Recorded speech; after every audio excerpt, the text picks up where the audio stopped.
तो अब हम बात करते हैं जो वेंगी रीजन में जो ईस्टर्न चालुक्यास थे उनके बारे में। ये भी चालुक्य की एक लीनेजी थी। वेंगी रीजन कहाँ पर है?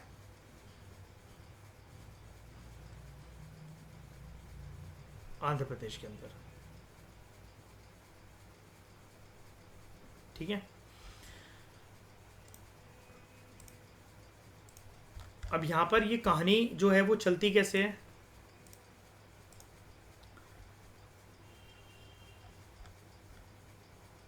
अगर हम यहाँ पर जाएं और पुलिकेशन 2 के बारे में अगर हम लोग पढ़ें, जो ओरिजिनल जो चालुक्यास थे वो बेसिकली कहाँ से बिलोंग करते थे? बदामी रीजन से, कर्नाटका के बदामी रीजन से। ओके।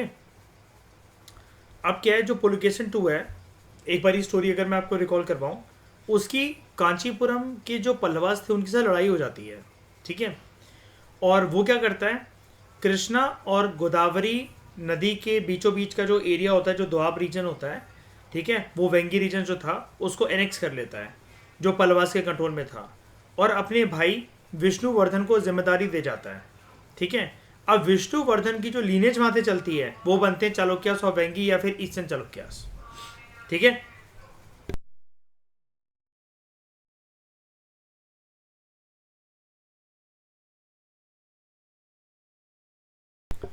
तो बात है second half of the 8th century की। ठीक है। In the second half the 8th century जो ईस्टर्न चालुक्यास हैं वो अपने आप को स्टैब्लिश करते हैं वेंगी रीजन में, आंध्र प्रदेश में। जैसा कि हमने पहले पढ़ा था, पुलकेशन 2 ने वेंगी को कॉन्कर कर लिया था, वेंगी रीजन को ईस्टर्न डेक्कन में, और 624 सीई में अपने भाई विष्णुवर्धन को उसका गवर्नर अपॉइंट करा था इस न्यूली एक्वायर्ड टेरिटरीज को। किससे छीना था? किससे छीना था? नहीं नहीं नहीं, किससे छीना था वो रीजन जो वेंगी रीजन है? पल्लवास से। अरे यार, ये जो रीजन है पुलिकेशन 2 ने किससे छीना था? पल्लवास से। पल्लवास से ही तो छीना था, है ना?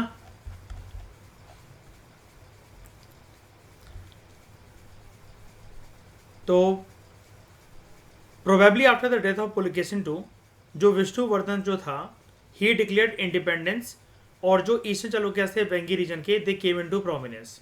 इनिशियली जो कैपिटल थी जो ईस्टर्न चालुक्यास की, इट वाज वेंगी, क्योंकि सब कुछ शुरुआती उनकी वहीं से हुई थी। ठीक है। नियर मॉडर्न डे जो एक रीजन है वहाँ पर, इलुरु, वहाँ से। But later it was move to Raja Mahendra Varman. ठीक है। Modern Rajahmundry. Throughout their history जो ईस्टर्न चालुक्यास हैं, they were the cause of many wars between the more powerful Cholas and western Chalukyas, since they control the strategic Vengi country. जो पूरी की पूरी जो 5 शताब्दी जो भी थी, 5 सेंचुरी जो थी ईस्टर्न चालुक्या के रूल की वेंगी रीजन में, they saw not only the consolidation of this region into a unified whole, but also saw the efflorescence of Telugu culture. मतलब ये तेलुगु कल्चर, परंपरा, लिटरेचर, पोइट्री, आर्ट, ये सब कुछ यहाँ पर डेवलप हुआ। अब they continued ruling the region as feudatories of the Cholas under until 1189 CE. इनका जो किंगडम था, it ultimately succumb to the Hoysalas and the Yadavs. ठीक है। अब अगर हम यहाँ पर रूलर्स की बात करें, तो यहाँ पर रूलर्स कौन कौन हमें देखने को मिलते हैं? विष्णुवर्धन, ये तो बैठे ही था यहाँ पर, पुलिकेशन 2 का भाई था, अराउंड 624 सीई। फिर हम लोग बात करेंगे विजय आदित्य 2 की, 808 to 847 CE. He was one of the most important rulers of the dynasty who led successful military expeditions against the Rajput, Gangas, and also led military campings into Gujarat. जो राजकोटा inscriptions हैं, even they acknowledge their defeat at the hands of Vijayaditya. देख रहे हो, मतलब अपनी खुद हार उन्होंने स्वीकार करी अपनी इंस्क्रिप्शन में, कितनी बड़ी बात है ये। And they admit that the glory of their kingdom was drowned in the ocean of the Chalukyas. यानी कि चालुक्यास की सॉवरेनिटी को ये मान रहे हैं यहाँ पर, और बात हो रही है यहाँ पर वेंगी रीजन के चालुक्यास की। उसके बाद विजय आदित्य 3, 848 to 892 सी। एक और इंपॉर्टेंट रूलर इस डायनेस्टी का जो था, who claim to have won over not only the Pallavas, Pandyas, the Gangas, the Rajkot and the Kalachuris and south Kosala, but Chola king को उन्होंने शेल्टर भी दिया, वो था विजय आदित्य 3। नेक्स्ट छोटी छोटी इन्फॉर्मेशन, मतलब ज़्यादा कोई इंपॉर्टेंट रूलर्स आपको मिलेंगे नहीं, मेन क्योंकि लीनेज उनकी ही की थी जो बदामी रीजन के जो चालुक्यास थे। Bhima 1, he was captured by Rashtrakuta king but was later released. उसके बाद Vijaya Aditya 4 around 922 C for a period of 6 months. इसके टाइम से बड़े सारे सक्सेशन डिस्प्यूट जो हैं वो इरप्ट होते हैं राजकोटास में, in which Rajkotas openly interfered and backed one or the other कंटेंटर्स, मतलब वही गद्दी पर कौन बैठेगा, ठीक है। Later rulers thus had very short reign from 6 months to a mere fortnight two, मतलब 14 दिन के लिए और ऐसा कुछ करके ये सब कुछ होता है यहाँ पर, ठीक है। उसके बाद कुछ पॉलिटिकल स्टेबिलिटी रिस्टोर होती है during the reign of Bhima 2 and Amma 2, but it did not last for a long time and subsequently in 999 C जो ईस्टर्न चालुक्यास थे वेंगी रीजन के, they were conquered by the Chola king Rajaraja.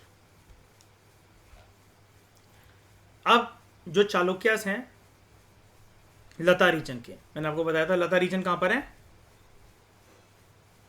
Gujarat के अंदर, ठीक है। Initially in their early years they started as feudal lords of the western Chalukyas, but धीरे धीरे during the 10th and 11th centuries जैसे ही वेस्टर्न चालुक्यास की पावर डिमिनिश होना स्टार्ट हुई, इन्होंने अपने आप को इंडिपेंडेंट डिक्लेयर करने शुरू कर दिया, और जो लता रीजन है गुजरात का, वहाँ पर इन्होंने रूल करना स्टार्ट करा। लेकिन देवर अल्टीमेटली डिफीटेड बाय, ये यहाँ पर जो बात हो रही है चालुक्यास, वेस्टर्न चालुक्यास की, they were ultimately defeated by the Chalukyas of Gujarat, जो कि आगे चलकर क्या बने, सोलंकी चालुक्यास की कैटेगरी एक सोलंकी चालुक्यास, ठीक है। अड्डा कहाँ पर था रूल करने का, हाँ मतलब गुजरात, मतलब ठीक है। उसके बाद एक रूलर है, सबसे पहले उसके बारे में ज़्यादा इंफॉर्मेशन हमें मिलती नहीं है, निम्बर्क। दूसरा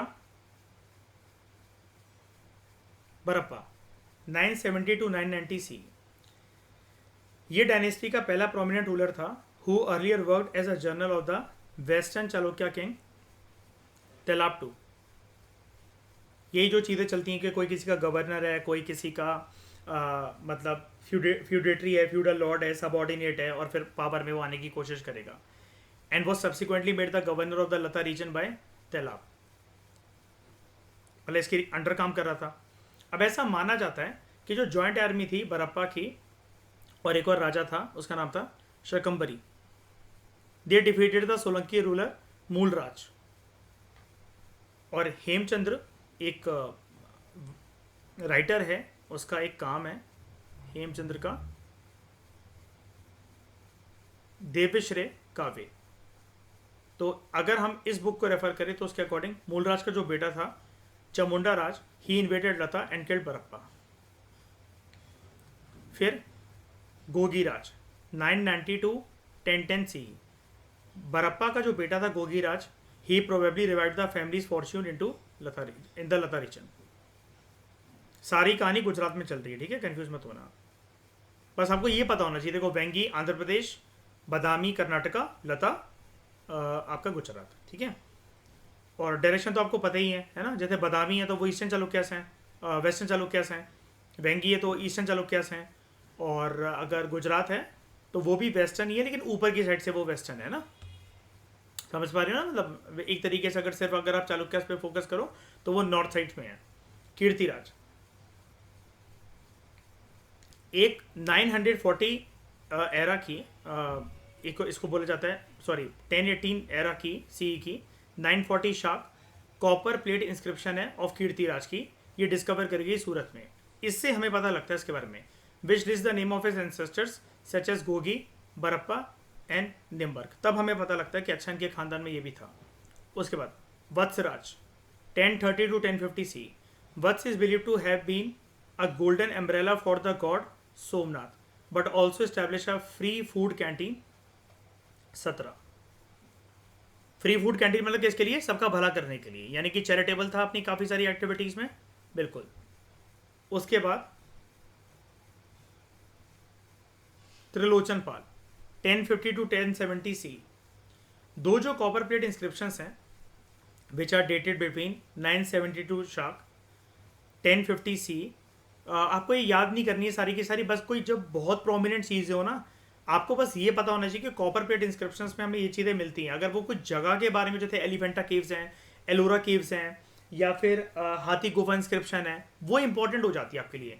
अब कॉपर प्लेट इंस्क्रिप्शन तो ब्रह्मदेव के कंटेक्स्ट के अंदर ब्राह्मणों को लैंड देते हुए भी घर घर के बाहर लगाई जाती थी। अब आपके पूरे हिंदुस्तान में थोड़ी ना देखते फिरोगे कॉपर प्लेट इंस्क्रिप्शन कहाँ कहाँ मिली है, ठीक है। तो 1050 सी का एक एखलार इंस्क्रिप्शन है और 1051 में सूरत इंस्क्रिप्शन है, कॉपर प्लेट ही है दोनों। They are related to Trilochan Pal, ये डिस्कवर करी गई। He styled as Mahamandaleshwar in this inscription. अब ये टाइटल इंपॉर्टेंट है, किसको क्या उपाधि दी गई, इसको बोला गया वहां पर that he is Mahamandaleshwar. Okay, ये जो इंस्क्रिप्शन हैं they give an account of the mythical origin of the Chalukyas. इन इंस्क्रिप्शंस के according the family's progenitor, progenitor मतलब एल्डेस्ट है ना, मतलब सबसे, मतलब जहां से शुरुआत हुई है ना। It originated from the chuluk, a vessel or a folded palm to hold water of the creator deity Virinchi. ठीक है, मतलब भगवान ने जैसे बनाया, जैसे हम लोग नहीं मानते हैं कि मनु के हम सारे जो वर्णा सिस्टम के अकॉर्डिंग शनि मानते हैं ना कि वो हम सारे उनके कोई हेड हैं, कोई आम है, तो सीधे ब्राह्मण क्षत्रिय और वैश्य और शूद्र बने हैं, ऐसे ही। ठीक है, तो डीटीज के अपने देवता की एडवाइस पे, विरिंची की एडवाइस पे he married the Rajkota princess of Kanyakubja. ठीक है, 1050 सी की इंस्क्रिप्शन जो है, it records his donation to Ekalar village to a Brahmin name as Taraditya. However, by 1074 C, dynasty appears to have been vanquished by the Solankis. ठीक है,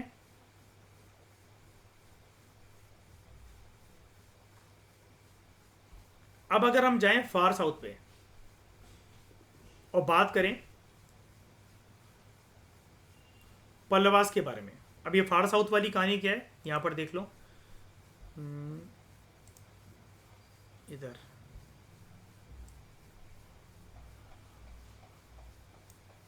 किसके बारे में पढ़ने जा रहे हैं, पल्लवास के बारे में। यानी कि चालुक्यास की डिस्कशन वैसे तो प्रोमिनेंटली उसी के इर्द गिर्द होनी चाहिए थी, वेस्टर्न चालुक्यास और बदामी।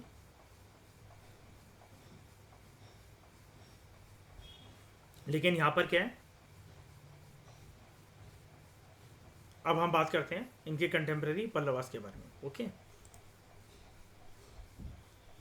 The political history of far south during this period was dominated by two prominent kingdoms, Pallavas of Kanchi and Pandyas of Madurai. यानी कि ये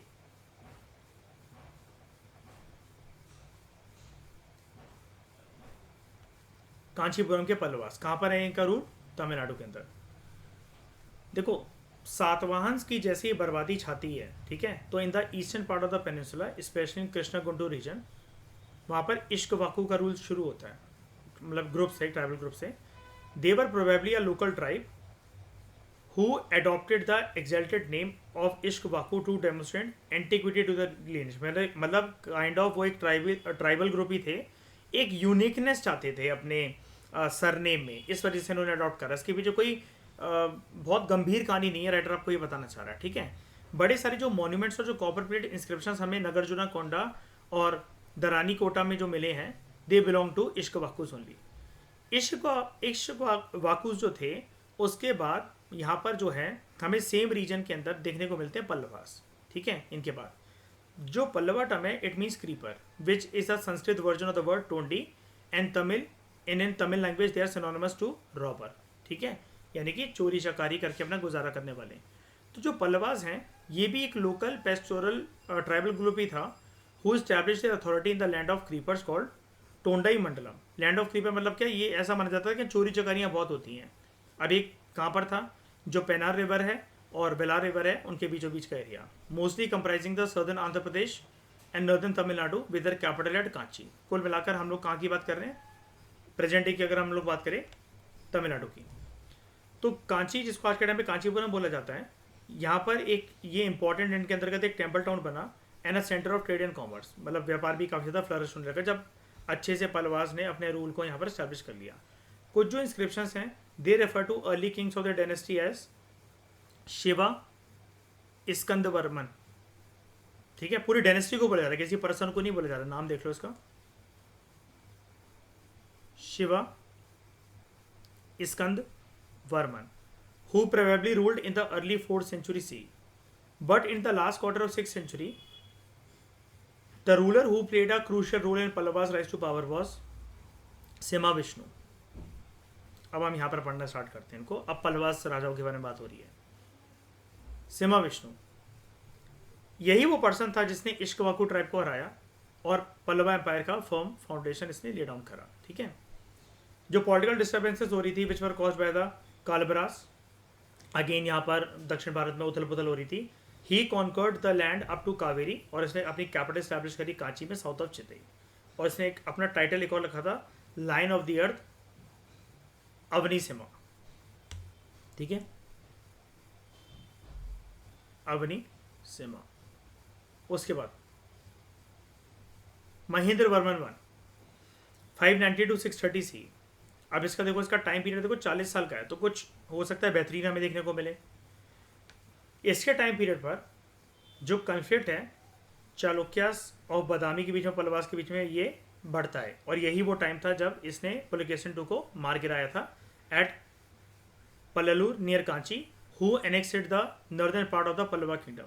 ही was a great patron of art, खुद भी एक पोएट था और म्यूजिशियन था. उसी की तरह, याद है ये सारी बातें किसकी तरह लग रही हैं आपको? हर्षवर्धन की तरह. ठीक है. ही रोट मट्ट विलास प्रहसन. ठीक है, बुक का नाम है इसकी, Matta Vilasa Prahasana. And initiated the construction of the famous cave temple at Mahabalipuram. Mahabalipuram की केव्स काफ़ी फेमस हैं.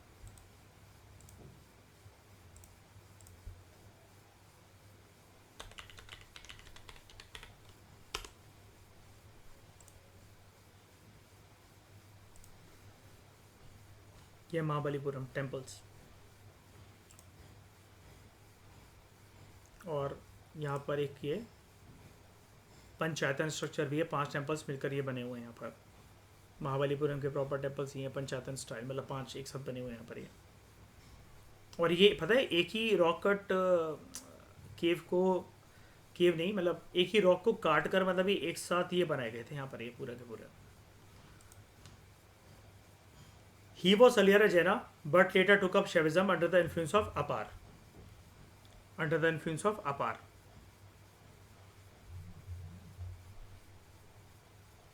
ठीक है.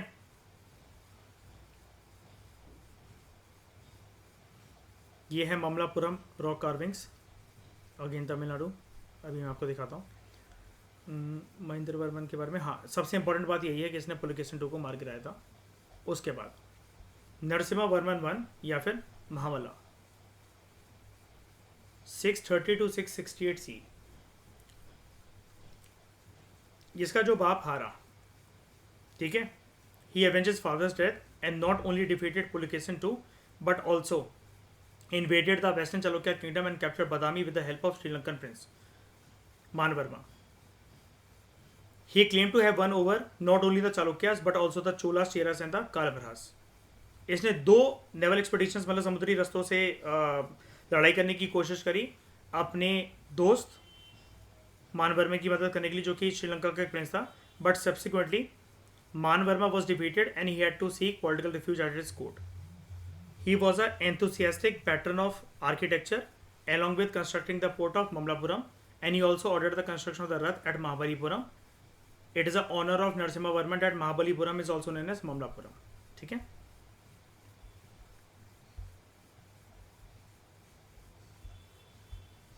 फिर हम लोग बात करते हैं महेंद्र वर्मन II की. ये कौन सा होगा हमारा? चौथा है ना. The Pallava Chalukya conflict continued for the subsequent decades and Mahendra Varman II died fighting the Chalukyas. Parmeshwarman I. He defeated the Chalukya king Vikramaditya and also the Ganga rulers जो थे. Built temple at Kanchi. Narasimha Varman II Rajasimha.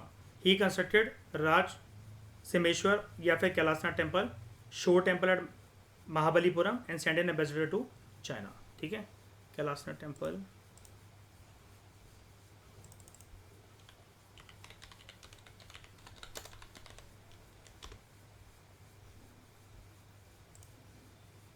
ये ठीक है, और महाबलीपुरम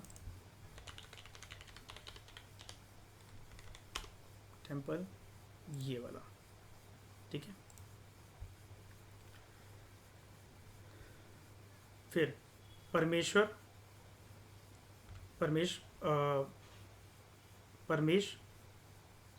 धुरमन 2, कोई information available नहीं है। Nandivarman 2, no information. Dantivarman, during his time Rajkot king Govind 3 invaded Kanchi. Nandivarman 3, he manage to defeat the Pandyas. और Aparajita, last known Pallava king who with the help of Western Gangas and Cholas defeated the Pandyas in a battle of Shri Puram Biyam। 839 CE में पल्लवास जो थे, they were ultimately overthrown by the Chola king Aditya I, and the area of the Tondai Mandalam passed under the suzerainty of the Cholas। Culturally जो चोलास का जो पूरा जो tenure था, जो रेन था, जो पल्लवास का जो टेन्योर था, it is important for the growth of Tamil bhakti literature and Dravidian style of architecture and temple construction in south India. और महाबलीपुरम जो है कि इंपॉर्टेंट टेम्पल आर्किटेक्चर के तौर पर इमर्ज हुआ, जिसके बारे में अभी हम आगे देखेंगे। अभी ये सिर्फ इन्होंने एक पॉलिटिकल एंगल से समझाया है, अभी हम कल्चरल एंगल भी इसका देखेंगे, क्योंकि नेक्स्ट जो डिफरेंसेस अभी हमारे आएंगे ना, एलोरा अजंता और एलिफेंटा केव्स के, एलोरा अजंता केव्स के आएंगे, तो उसके साथ हम उसके कंटेक्स्ट में देखेंगे। मतलब पॉलिटिकल एस्पेक्ट इसका खत्म हो गया, अब थोड़ा सा कल्चरल एस्पेक्ट चलेगा, फिर हम फार साउथ पे चलेंगे चोलास का डिस्कस करने और उनका कल्चरल एस्पेक्ट करेंगे, खत्म, फिर ये चैप्टर आपका ओवर हो जाएगा। तो इस डिस्कशन में दोस्तों फिलहाल इतना ही। Thank you very much for discussion.